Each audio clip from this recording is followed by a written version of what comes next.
Producer. So அதை நாங்கள் வந்து பிரமிப்பாக நாங்கள் பார்க்குறது என்னன்னா, அங்கே அந்த ஆஃபீஸில் சாரும் நல்லான் சார் வந்து வெளில நின்று எப்போ பேசிட்டு இருப்பாங்க. அப்போ சூரியன் படம் முடிஞ்சு ரிலீஸ் ஆகிடுது. நாங்கள் வந்து அவங்க வெளில இருக்காங்கன்னா அவங்க திருப்பி வெளில அவங்க தாண்டி போகிறதுக்கு கிராஸாக போக மாட்டோம். ஏன்னா தாண்டி போகிறதுக்கே பயமாக இருக்கும் எங்களுக்கு. ரெண்டு பேரும் அப்படி பிரமிப்பாக இருக்கும் எங்களுக்கு. அப்புறம் அங்கேருந்து அப்புறம் இன்டர்நெட்டான நம்ம ஒரு ரவி சாரோட அவரோட சும்மா ஜஸ்ட் ஸ்கிரிப்டில் தான் ஒர்க் பண்ணேன். ஸோ அதுக்கப்புறம் என்னோட ட்ராவல் வந்து ராட்சசன் ஸ்கிரிப்ட் ப்ளே பண்ணேன். அப்புறம் யங்மன் சார்னு ஒரு படம் பிரபுதேவா மாஸ்டர் வச்சு பண்ணேன். அப்படியே மார்க் ஆண்டனி அப்படின்னு சொல்லி போயிட்டே இருந்தது. ஒரு 13 வருஷம் கழிச்சு சார் திருப்பி கூட்டாரு. ஸோ போய் பார்க்கும்போது சார் கூப்பிட்றாரு போகலாம் அப்படின்னு போகும்போது அவர் ஃபஸ்ட்டு சொன்னதுனால சூதும் 2 அர்ஜுன் நீங்கள் கதை பண்ணுங்க, அப்புறம் டேரக்ட் பண்ணுறதை பற்றி முடிப்பாங்க.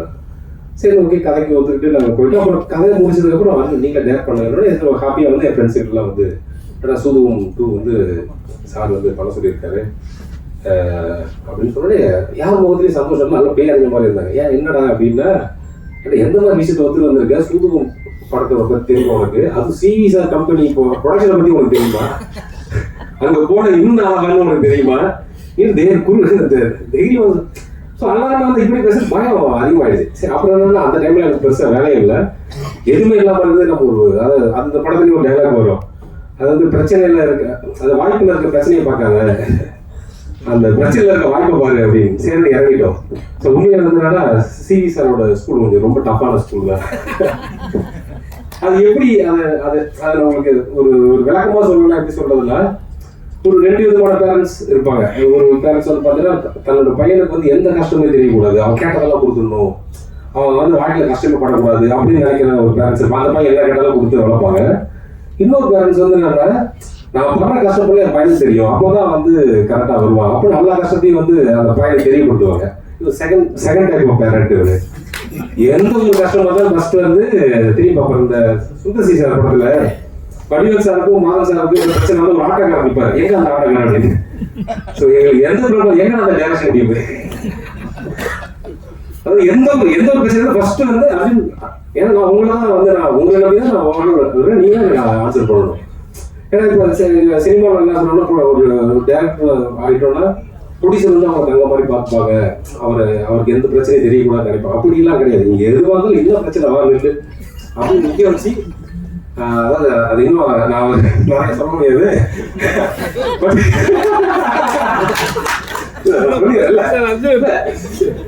அதுல இன்னொரு விஷயம் என்னன்னா, இப்ப நான் இன்னைக்கு இந்த படம் முடிச்சுட்டு இப்போ இந்த ரிலீஸ் கேட்டு வரும்போது இந்த படம் வேற எங்கேயும் எனக்கு கிடைக்காது இல்லைங்களா. அது சினிமாவோட ஒரு மாயோட சுத்தம் இல்லை, இதுதான் ப்ராக்டிக்கல், இதை நீங்க இப்படிதான் பண்ணணும், அதுக்கான ஒரு விஷயத்த வந்து சாதாரண ஸ்கூல்ல தாண்டி வேற எங்கேயும் இன்ட்ரெஸ்ட்ல கற்றுக்க முடியுமா எனக்கு தெரியல.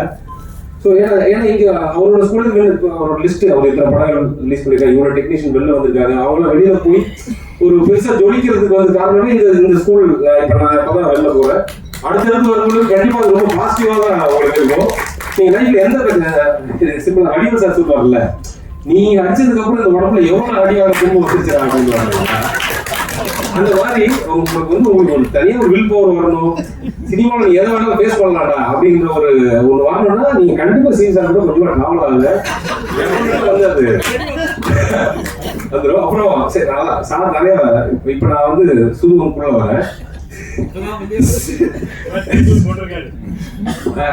இந்த படத்துல வந்து எனக்கு அந்த கதை பண்ணி முடிச்சதுக்கு அப்புறம் சிவி சார் நானும் டிஸ்கஸ் பண்ணும்போது எங்களுக்கு நலன் சார் எப்படி வந்து ஆர்டிஸ்ட் செலக்ஷன், அதாவது விஜய் சேது சார் எடுத்துக்க முடியாது, அது மாதிரி எங்களுக்கு வந்து இந்த கதைக்குள்ள ஹீரோ யாரை கொண்டு வரல எங்களுக்கு தெரியல. ஸோ அப்போதான் வந்து நான் அந்த எதையும் வந்து ஜஸ்ட் ஈஸியா ஹேண்டில் பண்ணக்கூடிய ஒரு ஆள் வேணும் சார். இந்த வார்த்தை சொல்லதான் டக்குன்னு சிவா சார். ஸோ அதே மாதிரி வந்து பாத்தீங்கன்னா ஷூட்டிங் ஸ்பாட்டையும் வந்து ஜஸ்ட் லைக் தான் பண்ணாரு, சூப்பரா பண்ணி கொடுத்தாரு. அப்புறம் எனக்கு அவர் கூட ரொம்ப வருஷமா டிராவல் சாரோட வந்து என்னோட முதல் படம் டிஸ்கஷன்ல இருந்து அவர் கூட நான் சிவா சாரோட டிராவலா இருக்கேன். ஸோ இந்த படம் அந்த குருநாதன் இருக்கிறது ரொம்ப அல்டிமேட்டா பண்ணியிருக்காரு. ஸோ அது நீங்க தியேட்டர்ல கண்டிப்பா ஃபீல் பண்ணுவீங்க. அப்புறம் MS பாஸ்கர் சார் சொல்லிட்டாரு.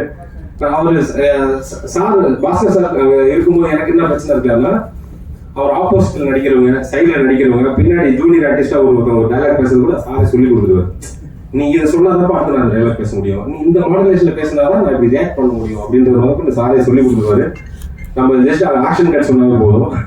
அப்புறம் நம்ம அருள்தாசன்ல அருள்தாசனோட அவர் என்னன்னா அவர் சொன்ன மாதிரி சீரீஸ் தாண்டி இந்த படத்துல சூகம் 1க்கும் 2க்கும் ஒரு பெரிய பாலம் அப்படின்னா அந்த டாக்டர் கேரக்டர் தான். ஸோ அந்த கேரக்டர் இல்லாம இந்த கதையை உருவாக்குறது கொஞ்சம் கஷ்டமா இருக்கு எங்களுக்கு.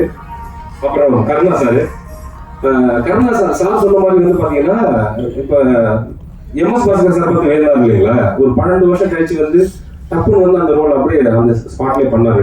அதே எக்ஸ்பீரியன்ஸ் வந்து எனக்கு கருணா சார்கிட்ட இருந்தது. அந்த அறிவு பிரகாசம்ங்கிற அந்த ரோல் வந்து அவர் ஃபர்ஸ்ட் டே வந்து அவர் பண்ணும்போது நீங்க சூரியன் விஷயம் பார்த்துருப்பீங்க, அந்த கழுத்து பிடிச்சி அவங்க அம்மாட்ட பேசுற ஒன்று இருக்கும். அவர் சார் வந்து பண்ணாரு ஒரு எனது சிங்கிள் டேக்ல அந்த அறிவு பிரகாசம் அந்த சைட்லாவே பண்ணாரு. அவருக்கு ஒத்துழைப்பு இருக்கும். நமக்கு என்னன்னா நல்லா சரி கிரியேட் பண்ணி வச்சிட்டாரு இல்லைங்களா, அவங்க அப்பா கேரக்டர், மாணவதை கேரக்டர், அப்துல் பிரகாசம் கேரக்டர் நல்லா சரி கிரியேட் பண்ணதுனால எங்களுக்கு ரொம்ப ஈஸியா இருந்தது. அப்புறம் வாகை சந்திரசேகர் சார், எனக்கு நான் வந்து ரொம்ப தீவிர விஜயன் சாரோட ஃபேன் நான். ஸோ அவரோட நடிச்சவங்க ராதாரவி சார், வாகை சார், இவங்களாம் அந்த ஃபர்ஸ்ட் டே பாட்டுக்காரங்களும் ரொம்ப. ஸோ வாகை சார் உட்காந்து நம்ம கேட்போம், ரொம்ப பொறுமையாக கேட்டுப்பாரு. அடுத்து அந்த நம்ம நினைச்ச அந்த கேரக்டர் மாடுலேஷன் எடுக்கும் நமக்கே பிரமிப்பா இருக்கும். அவ்வளோ ஒரு நேர்மையான ஒரு அரசியல்வாதி சார், இவர் வந்து ஒரு தான் இருக்கும்.